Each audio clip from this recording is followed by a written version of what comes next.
Alright, I initially had some difficulty figuring out exactly what I was going to use the Makey to create. I'm not a teacher by trade, so I don't really have like a subject that I can use as a base to begin to create something from.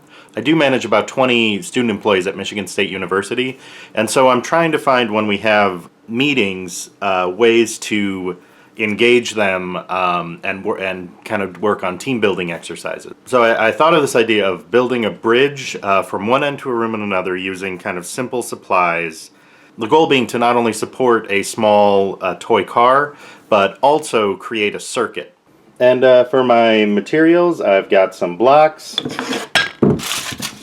some tin foil, some Play-Doh, and finally Makey.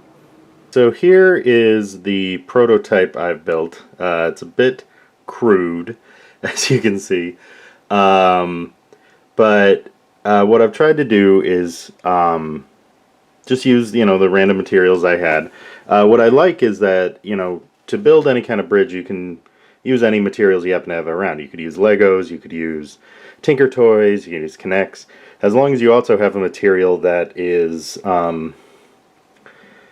that conducts electricity that you can connect it all to. So I've got the ground connected to the beginning of the bridge, and I would imagine you would basically start with a beginning and an ending. So you'd show them this is where you start, and then over here is where you end, and then it's up to them to connect it in between.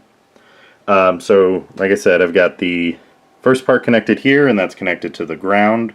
It's the white wire, and then the gray wire, which is connected to the down arrow section, and that's connected to the end of the bridge. And then right now I've got a gap in between there, so it's not actually making any connection.